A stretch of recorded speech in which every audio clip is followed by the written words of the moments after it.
Okay, G, welcome back. And we were talking about the DNA perspective, the brand DNA and the customer DNA and the marketing DNA. And we are going to have a short break now. And after that short break, we'll resume our discussion.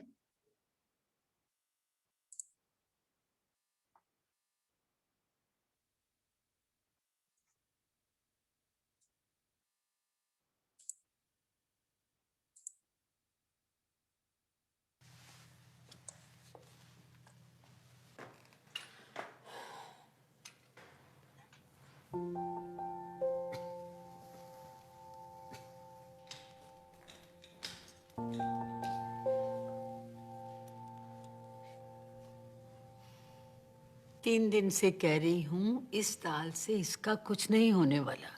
मेरी दाल के 2 चम्मच पिलाने दे। और मैं भी आपको 3 दिन से कह रही हूँ दादी कि बाहर का खाना अलाउड नहीं है। ये घर का है। चलो मुंह खोलो।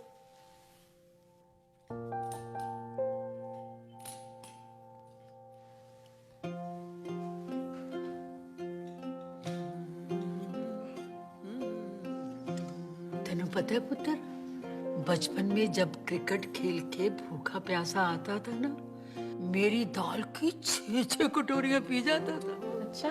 हाँ, आज 2 चम्मच तो पिलाने दे। दादी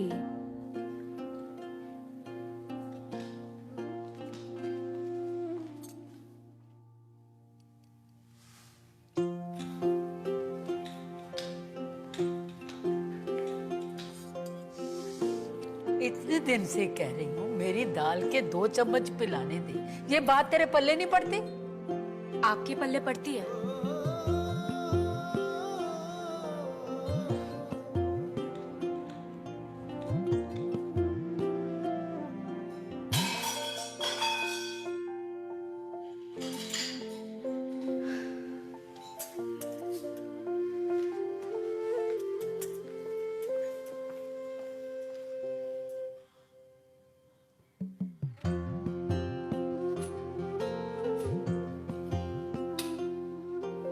एक बात बताऊं, बड़ी सोहनी लग रही है तू।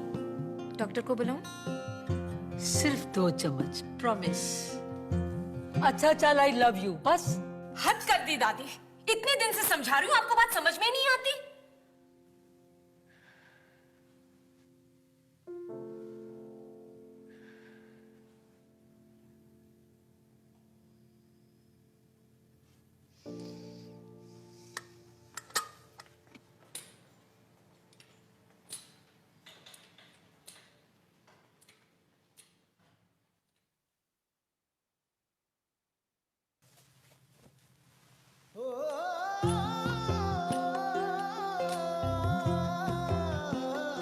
क्या मजाक है दादी? ओए, आंखें बड़ी बड़ी मत कर। बर्थडे है इसका, ये तो तेरे लिए लाई हूँ। ले।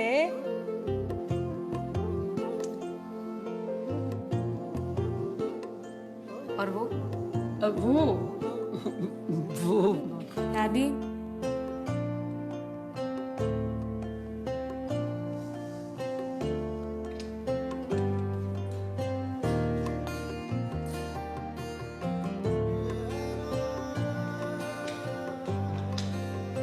गुड मॉर्निंग दादी। Good morning. पुत्र, 2 चम्मच पिलाने दे, सिर्फ 2 चम्मच।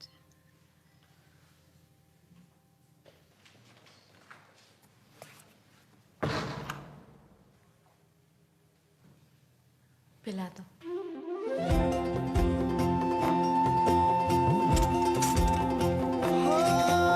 पूरा बचपन जुबां पे रख लिया, तेरी आँच का उतरा जो मैंने चख लिया। पूरा बचपन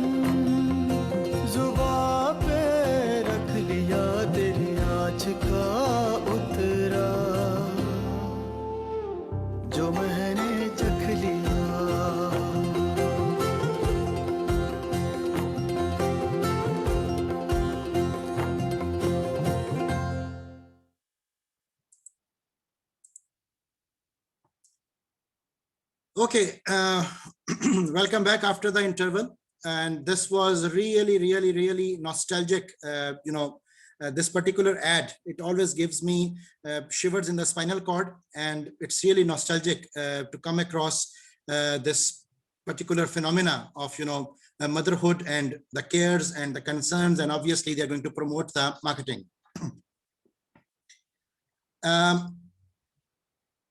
Now we are going to focus upon another important discussion, and that is going to talk about neuromarketing perspective. And this particular neuromarketing perspective is like a very contemporary topic these days, which marketing is incorporating, in which the neural network, the neurons in our brain, are basically studied in context of marketing phenomena. And the neuroscience and the marketing, these are two things which are being associated with one another. So neuromarketing is a new form of market research that uses neuroscience tools to measure the emotional impact of communication across all media and translate the findings into actionable marketing recommendations. When we talk about neuromarketing, it is said that neuromarketing is a commercial marketing communication field that applies neuropsychology to marketing research, studying consumers' sensory, motor, cognitive, and affective response to marketing stimuli. And the neuromarketing is taking the world, by a storm, and has been utilized by almost every major company and university in some way or other forms. Despite such a widespread influence on the marketing world, many people do not know exactly what neuromarketing is and how it can be used effectively. There are three basic ways in which we are going to talk about the phenomena of neuromarketing.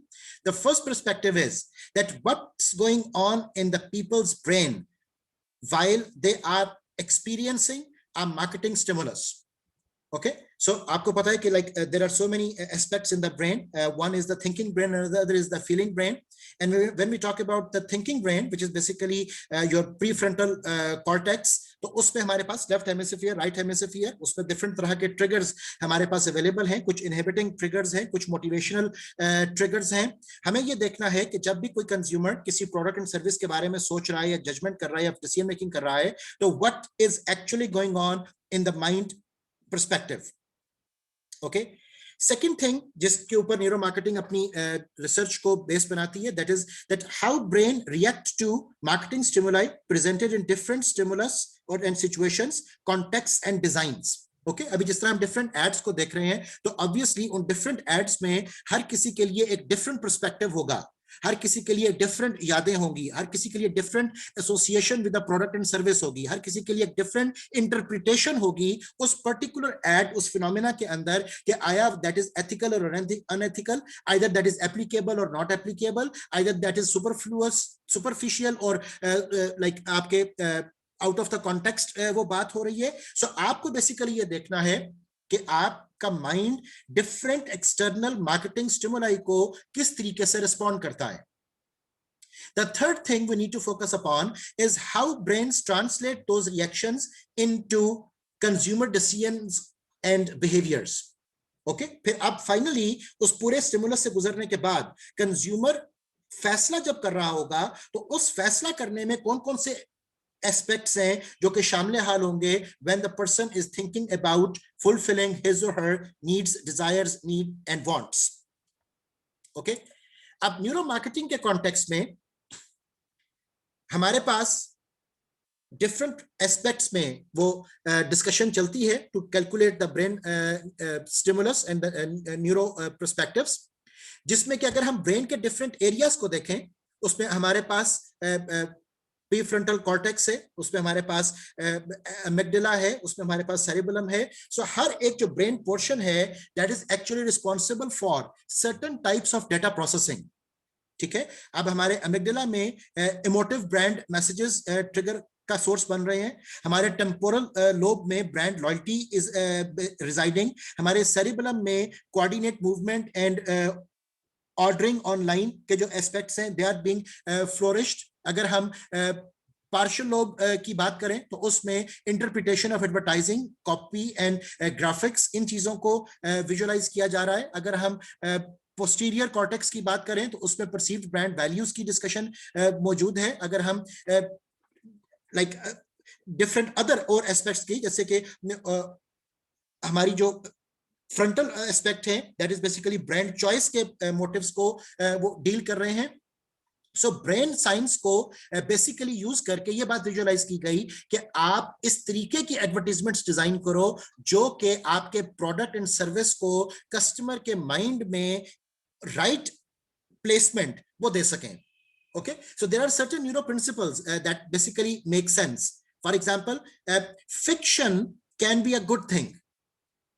Okay, अब हम इसके इस वक्त ethical और non ethical aspects पे बात नहीं कर रहे हैं, we're talking about fiction, क्योंकि ads के अंदर हमें बहुत सारे fictorial aspects और fictional aspects जो हैं वो नजर आ रहे होते हैं। So fiction can be a good thing. Cognitive strain is usually considered a bad thing in terms of user experience, but on the other hand, cognitive strain makes content more memorable and enjoyable.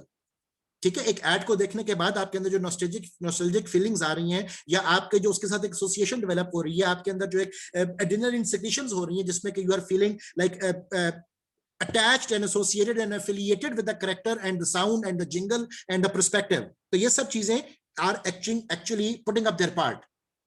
इसी तरह a picture paints 1,000 words. Okay, जिसका एक बड़ा typical एक quote भी है कि picture is worth 1,000 words. So a picture paints 1,000 words. So image treatment affects emotional responses. So colour, size, angle, position of image lead to memorable differences in emotional responses. उसके भी आपको मैं कुछ examples जो हैं अपने नेक्स्ट इंटरवल में वो मैं दिखाऊंगा। So hold on for example has a cognitive नज which basically talking about fear of loss is more powerful than opportunity of gain. Okay, तो ये चीजें एसोसिएट की जाती हैं न्यूरो मार्केटिंग के अंदर ताकि आपका जो एडवर्टाइजमेंट डिजाइन है, आपकी जो कैंपेन्स हैं वो प्रॉपरली टारगेट मार्केट के साथ हिट कर रही हो। लाइकवाइज आपके जो सेंसरी एक्सपीरियंसेस हैं, the more sensory channels you can stimulate आपका sight, sound and feelings, the more engaging the content, this can be achieved with both design and language. इसी तरह माइंड योर लैंग्वेज के context में, so words are experiences actually, do not mention things that you do not wish to introduce. Okay, so आपको वो वाले positive expressions को सिर्फ coat करना है जो पॉजिटिव एक्सप्रेशंस कस्टमर अपने माइंड में इवेंचुअली कैरी करेगा। सो एम्पैथी इज ऑलवेज ऑन। आपके एड्स हैं उसपे एम्पैथी का जो फैक्टर है, अभी जैसे आपको मैंने एड दिखाया वो दादी वाला, तो उसमें empathy is always on. So images of faces get a lot of our attention, and when we see an image of a face, we use empathy to evaluate their expression. Likewise, you have to be clear in your message. आपका जो message है वो clearly वो translate भी हो रहा हो। We enjoy, excuse me, visual stimulus that can process easily mind उसको decode कर सके और understand कर सके। इसी तरह moved by movement. For animated content, the direction of the movement has neurological consequences in terms of emotional engagement and influence.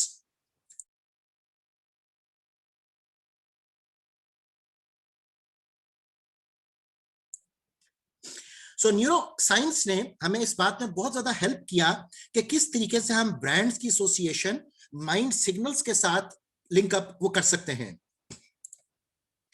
अब अगर हम एक स्टेप आगे और लेकर चलें तो हमारे जो माइंड की वर्किंग है बेसिकली उसमें consumer neuro science solutions and implementations को अगर हम विजुअलाइज कर रहे हैं तो उसमें let the imagination begin, capture attention हमारा मोटिव है, take into account the gender जिसके साथ हम बात कर रहे हैं, we have to humanise the things जिसके तहत यहां तक भी बात की जाती है कि the brands are humans to.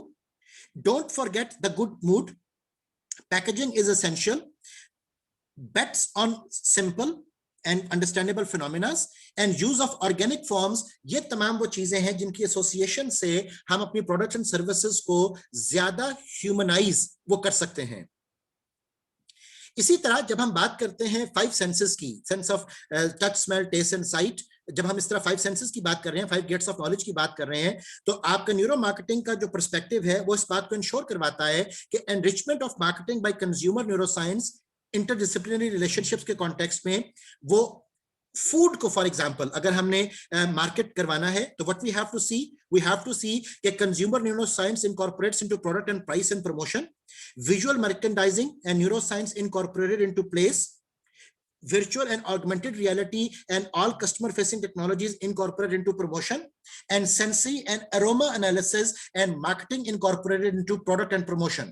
So इस तरीके से मैनिफेस्ट किया जाए चीजों को, और वो कैसे किया जाता है उसके बारे में भी हम डिस्कस करेंगे कि आपके जो मार्केटिंग के बेसिकली 4 P's हैं, they would be actually taking the shape for the consumers to decide for that particular product or for particular service. Up to overcome the limitations of traditional research, जब हम neuro marketing की बात करते हैं, it is said that as written by Helen Simon 2010 के मैं article से ये स्टेटमेंट्स आपके लिए पिक कर रहा हूं कि all human beings use 3-part brain, okay, and those 3-part brain are actually visual, emotional and rational. अब हम 3 बातों को हम ज़हन में रखेंगे, visual, emotional and rational, and it is said कि this gives the answer to differences between emotional versus verbal response of customers respondents in many research action situations. Such limitations of traditional research can be overcome by using new research techniques from the field of neuromarketing and consumer neuroscience. उसमें जब हम facial coding की बात कर रहे हैं तो measures how people feel, the human face registers a wide variety of emotional states which is basically the face reader perspective. जब हम आई ट्रैकिंग की बात करते हैं तो measures what people see. It has wide variety of uses in neuromarketing as it provides valuable indications of interest, attention, and attraction. When we talk about your EEG phenomena, which is your electroencephalography, so उस case में the accounts the most popular neuromarketing technology because of its relatively low costs and manageable equipment requirements. इसको हम visualise करेंगे, इन techniques को हम use करेंगे कि जिसमें एनसेफेलोग्राफी को यूज करते हुए हम किस तरीके से कस्टमर माइंड वर्किंग्स को अपने प्रोफेशनल कॉन्टेक्स्ट में वो कर सकते हैं. And likewise it can even be the functional magnetic response imaging, जिसमें कि is considered as the best standard mention और method for neuroscientist, but at the same time as the least practical phenomena. Obviously उसमें हमें theory base पूरी मिल जाती है, जिस theory base को हम बेस बनाकर अपनी जो रिसर्च है उसको ज्यादा फोकस्ड वो डेवलप कर सकते हैं. अब उस मकसद के लिए जब इन तमाम टेक्निकल एस्पेक्ट्स को हम यूज करते हैं तो क्या हमारे सामने जो उसकी जो लैब एग्जांपल्स, एग्जीक्यूशन की जो एग्जांपल्स हमारे सामने आई, उसमें लर्निंग बाय डूइंग प्रोसेस को फोकस किया गया, जिसमें कि neuroscience lab and real store experiences को विजुअलाइज करवाया गया in the context that the people were asked to wear certain sensory equipments, और ये देखा गया कि when the customer is looking at the products तो उस प्रोडक्ट के डिजाइन में वो किस चीज को सबसे पहले देखता है, उस डिजाइन में किन चीजों के हवाले से उसका माइंड फोकस्ड और ट्रिगर पिक कर रहा है. प्रोडक्ट्स की चॉइस में कस्टमर की आई जब रैक्स में मूव कर रही है तो किस तरह से उसकी आई जो है और उसका जो बॉडी कोऑर्डिनेशन है वो आपस में सिंक्रोनाइज्ड है. सो ये तमाम चीजें डिफरेंट लैब एक्सपेरिमेंट्स के अंदर ट्राई की गई. लोगों को डिफरेंट इलेक्ट्रॉनिक ग्लासेस पहनाकर, स्पेक्टिकल्स पहनाकर शॉपिंग मॉल्स में भेजा गया और उन्हें कहा गया कि आप एक रेगुलर अपनी रूटीन शॉपिंग करें, लेकिन वो जो ग्लासेस थी actually they were tracking the retina and the eyeball and looking at all the phenomena going on in the eyes of the people, that how people are looking and visualising the actual market space. So this is like the example जिसमें के neuroscience lab and real store experiences को वो use किया गया so that people could actually judge कि product की placement हमने कैसे करनी है, उनकी positioning हमने कैसे करनी है, कौन से aspects, कौन से colors लोगों को particularly attract करते हैं, जिससे कि उनका जो decision making है it would be eventually influencing. Likewise, different तरह के computer simulations को भी create किया गया, जिन computer simulations में ये बात evaluate की गई कि how people are coordinating, किस किस्म की आपकी arrangements of product and services वो होनी चाहिए, किस तरीके से लोग ज्यादा बेहतर service orientation की तरफ जा सकते हैं, किस तरीके से लोग ज्यादा बेहतर रिस्पॉन्ड करेंगे to what are the intentions of the store and the companies associated with selling and branding. अब उसमें डिफरेंट तरह की जो रिसर्च कंडक्ट की गई, उसमें no doubt there were so many mind calculations going on, बहुत सारे आपके जो माइंड के ब्रेन के जो इमेजेस थे they were taken into account, emotional feelings को देखा गया, आपके हार्मोनल सिक्रीशंस को एवेल्युएट किया गया, आपके डिफरेंट बॉडीली जो टेम्परेचर फ्लक्चुएशंस हैं उनको विजुअलाइज किया गया, और इन तमाम चीजों के बैकएंड के ऊपर जो मेन मोटिव ये था कि when people are engaged with such types of interactions with the products and services, तो how are the responses generated and created। इसमें बेशुमार तरह का साइकोडायनामिक एनालिसिस जो थे वो इन्वॉल्व थे, न्यूरोफिजियोलॉजिकल एस्पेक्ट्स जो थे वो इन्वॉल्व थे, फिजियोलॉजिकल साइकोलॉजी के जो एस्पेक्ट्स थे उन डिसिप्लिन्स को, उन सब्जेक्ट फील्ड्स को हमने यूज किया टू फाइंड आउट कि किस तरीके से आपकी जो माइंड वर्किंग है that can be in association with the marketing context. Likewise यहाँ पर ये डिफरेंट ग्राफ्स एंड प्लॉट्स आपको दिखाने का बेसिक हमारा मोटिव ये है कि हम इस बात को विजुअलाइज करें कि the people are actually working deep into the phenomena, that how people are actually going to track the eyes, are going to track the like electronic nose meters हमारे पास मौजूद हैं जिसमें कि how people smell the aroma, इन चीजों को भी विजुअलाइज किया जाता है। EEG कंडक्ट की जाती है so that people could be studied in a way कि when they are moving into the market, so how the mind is responding। so आपका स्टेटस क्या है, आप डिफरेंट जगहों पर किस तरीके से रिस्पॉन्ड करते हो, कौन कौन से एरियाज आपके लिए वो हॉट एरियाज हैं जहां पर अगर आप अपने प्रोडक्ट्स को प्लेस करोगे तो there would be the maximum chance कि those products would be actually sold. ठीक है, उस मकसद के लिए अगेन आई ट्रैकर्स को यूज किया गया, हीट मैप्स को यूज किया गया। So these are all the things which are actually discussed in commercial research projects.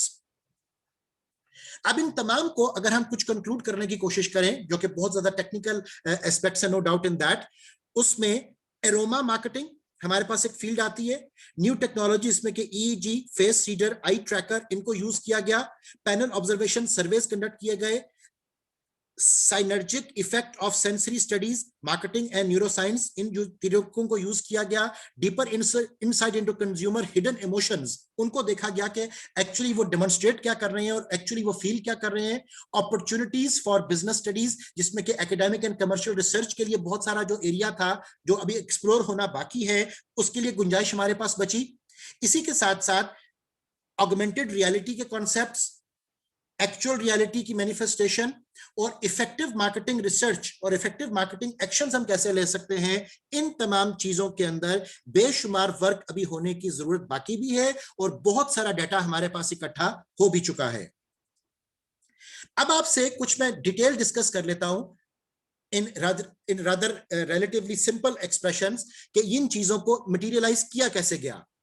For example, जब हम आई गेज की बात करते हैं, अभी हमने पिछली स्लाइड्स में जैसे आई डिटेक्टर्स के डिफरेंट एग्जांपल्स को देखा, जब हम आई गेज की बात करते हैं तो it was witnessed that it is in old news that ads that include people are much more effective than those that do not. Okay, अब ये चीज हमें, पहली चीज हमने ये विजुअलाइज की कि ह्यूमन एलिमेंट को हमने लेकर आना है। In particular, images and videos that include babies tend to attract longer and more focused attention from potential customers. Advertisers have long attempted to boost sales for baby products using close-ups of adorable baby faces.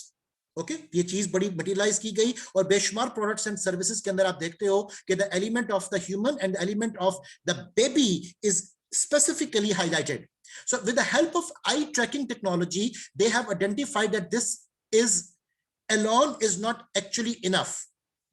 अब उसमें ये चीज, अब अगले step पे उन्होंने visualise की कि researchers discovered that when the infant looks face on, अगर वो बच्चा डायरेक्ट आपकी तरफ देख रहा है, the reviewers will be far more focused on the baby's face to the detriment of focusing on the ad content. अब ये पैम्पर्स के एड में बड़ा टिपिकली इस बात को हाईलाइट किया गया कि अगर the baby in the pampers ad is looking towards you, तो obviously you will be looking towards the baby, not the pampers. Okay, जबकि हमारा जो मोटिव है उस एड के अंदर, that is not the basically eye to eye contact with the baby, the motive is to sell the pampers. Okay, so however, if the infant is distracting its gaze at the product or text, then the viewer will be focused on the advertising content. So this is how things are actually manifested. अभी आपको जो मैंने different पीछे slides के ऊपर research context में चीजें दिखाई, तो उनकी प्रैक्टिकल मैनिफेस्टेशन इस तरीके से हो रही है. सो इस सारी बात का टेक अवे क्या था? इसका टेक अवे ये है कि as a result of such findings, advertisers have now taken on board that although baby faces are popular among consumers, they also make sure that the baby is looking at what they want the consumer to buy. Okay, अब इस purpose के लिए baby को for example face to face बिठाने की बजाय उनको वो या मोशन में रखते हैं, मूवमेंट में रखते हैं, या उनको वो टिल्टेड बिठाते हैं ताकि the baby is playing with the pamper and the pamper is the product which is actually consumer needs to buy. Okay, जिसके साथ एसोसिएशन उस बेबी की ऑब्वियसली वो करके, नो डाउट उसमें mind exploitation is a big part. अब इस चीज को एड्स में कैसे इनकॉर्पोरेट किया गया, एक बड़ा इंटरेस्टिंग आपको मैं एड इसमें दिखाता हूं. We have a short interval for that.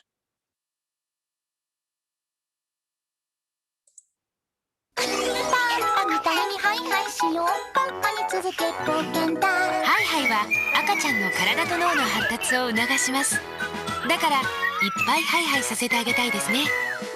パンパースだけの2つ折りなら余分な隙間を作らず動きにぴったりフィットします。バーンぴったりフィットでいっぱい動ける。パンパースコットンケア25周年記念増量パック実施中。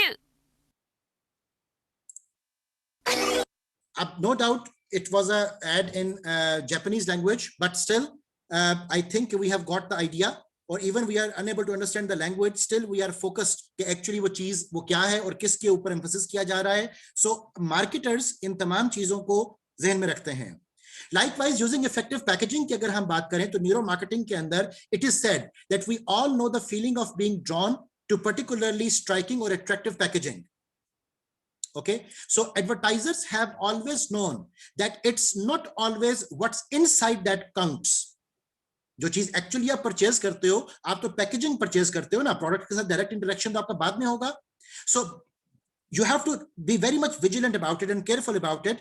Neuro imaging has managed to take this to a whole new level.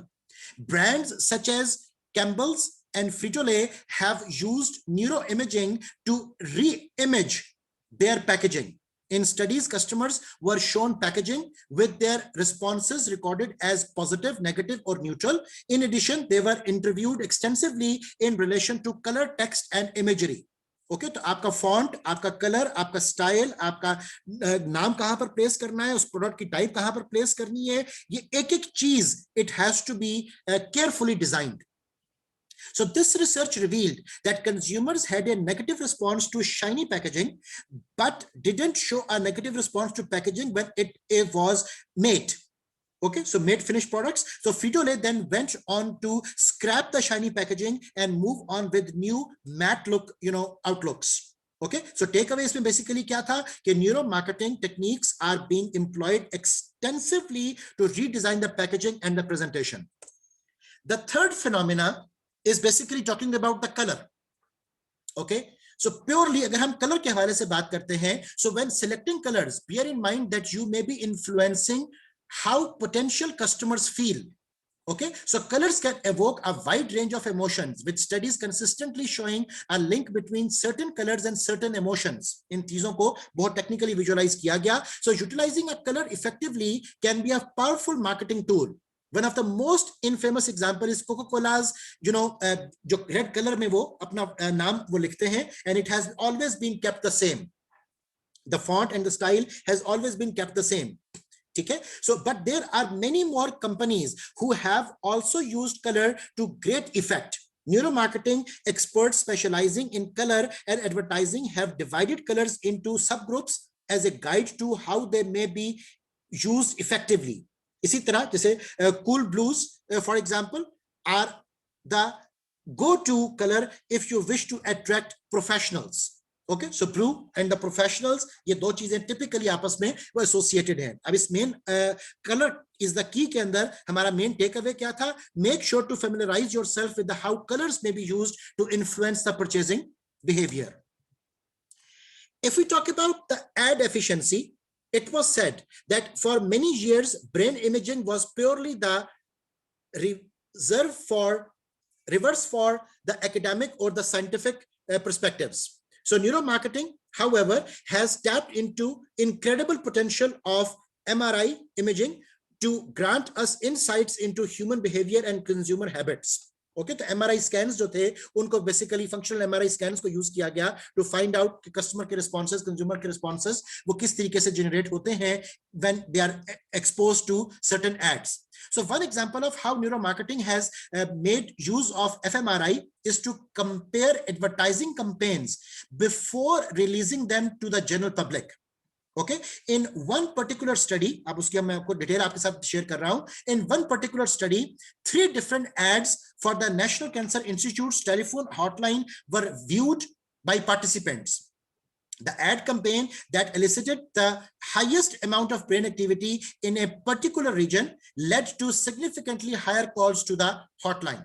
Okay, इस तरीके से भी studies को वो किया जा रहा है. So this novel approach is a new avenue for identifying ad campaigns that will genuinely engage the public. अब इसमें मेन टेकअवे क्या था कि आपका fMRI has incredible potential for enhancing marketing strategies including engagement and action. और obviously आपको जब marketing में सिंपली आप आइडा का बात करते हो attention, interest, desire and action, तो उस attention, interest, desire and action को बहुत ज्यादा अब टेक्निकल और सोफिस्टिकेटेड वेज के अंदर एनालाइज वो किया जा रहा है. The fifth aspect related to the neuromarketing, जिसके ऊपर अब हम डिटेल डिस्कशन कर रहे हैं, is basically talking about the decision paralysis. बाज़ औक़ात फैसला जो है वो ना कर सकने की हालत वो आ जाती है. So sometimes consumer behavior research goes against what we may have previously believed. A study by Columbia University revealed that too many choices may actually be a deterrent for potential customers. Okay आप फैसला ना करने की situation में चले जाते हो rather than कि आप डिसीजन मेकिंग वो कर सको. So using different types of setups, they found that display containing a wide array of options were less likely to get customers to shop, to stop and shop. Okay, so इसमें main takeaway क्या था हमारे पास? The major takeaway was that less is more, and sometimes customers can be overwhelmed by too many choices. Okay तो ये तमाम चीजें इनकी calculations के साथ बकायदा चीजों को मैनिफेस्ट किया गया कि आपने कस्टमर को कितनी चॉइसेस किस आयल में, किस रैक में, किस हाइट के ऊपर वो आपने प्रोवाइड करनी है. Okay, the sixth aspect in neuro marketing जो आपके साथ में डिफरेंट रिसर्च आउटकम्स शेयर कर रहा हूं कि इमोशनल रिस्पांस एनालिसिस वो किया गया, जिसको हम कॉमनली एब्रीविएट करते हैं एज ERA. सो इमोशन रिस्पांस एनालिसिस में using EEG imaging to identify the emotional response on individual has to a product or advertisement etc. इस बात को स्टडी किया गया. Our level of engagement or emotional arousal in relation to a product is invaluable to the advertiser. For example, if the consumer experiences high levels of frustration in response to your product, then there is evidently an issue with usability you may wish to address. So EEG scans को use किया गया may be used to evaluate consumer satisfaction. In one study, EEG was used to evaluate satisfaction with a dermatological treatment. Okay, so they found that the customer satisfaction correlated with activation in the neural circuits involved in evaluating facial beauty. Okay, तो अब इन चीजों को dermatological जो treatments थे उन चीजों को visualize कराने के लिए the calculations were done through emotional response analysis. अब इसके तहत ही हमारा major takeaway क्या था? The major takeaway was like the fMRI, EEG can shed light on most effective ways of advertising amongst other users. So हमारे पास different techniques हैं, different तरह की product and services को evaluate वो करने के लिए.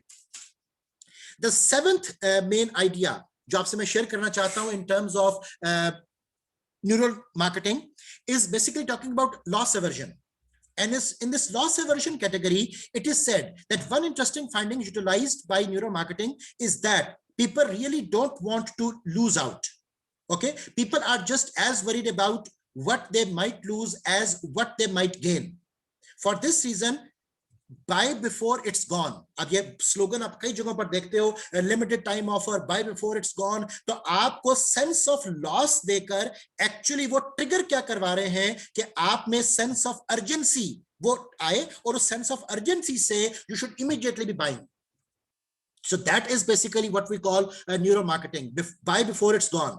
Strategies are highly effective. So when the attractive option is posed as a loss, consumers are much more likely to buy. Now these are the tricks, these are the things जिसके ऊपर modern आपका जो contemporary marketing perspectives हैं वो evolve कर रहे हैं. So for this reason, a concept called framing is highly important in neuromarketing. This technique is how advertisers present decisions to consumers in a way that makes them more likely to splash the cash. Okay तो यहां पर decision making जो है वो आप नहीं कर रहे हो, आपके लिए एडवर्टाइजर ने ऑलरेडी डिसीजन मेकिंग करके रखी हुई है. Okay and you just don't know कि आपको किस तरीके से ब्लैकमेल, आपको किस तरीके से इमोशनली ब्लैकमेल वो किया जा रहा है. सो टेक अवे इसमें बेसिकली क्या था कि consumers hate to feel they are missing out on a bargain. This is very important point. कि consumers hate to feel they are missing out on a bargain. So make sure to emphasize if they are set to lose out. Okay, तो अब उनके उस sense of loss को आप sense of urgency में convert करते हुए आप उनसे चीज खरीदवा रहे हो. ओके यहां पर हमारा जूम मीटिंग टाइम खत्म हो रहा है. इमीडिएटली प्लीज ज्वाइन कीजिए, और ये इमीडिएटली ज्वाइन आपसे मैं क्यों करवाता हूं, because you should not be having the sense of loss.